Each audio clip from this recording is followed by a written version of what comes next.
Bet būtent tas stambumas čia groja, jau galima sakyti, vos ne, matai katės charakterį. Nes viena didžiausių ydų, kurią jums nepatariu daryti ateinančią vasarą, kai jūs keliausite, tai pernelyg smulkiai fotografuoti.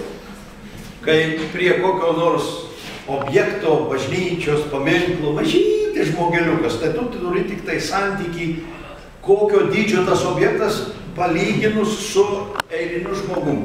Bet to žmogaus tu visiškai neįskaitai, kas jo tokio atsiskleidimo nėra. Reikia nevengti fotografuoti kuo stambesniais planais. Vat kaip ta galimybė. Arba čia jau aiškiai matosi, kad kamera yra ne iš paprastųjų, nes vadinamas išplautas fonas.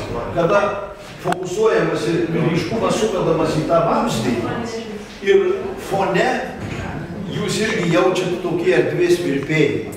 Tai galima pasiekti jau su aukšto lygio kamera.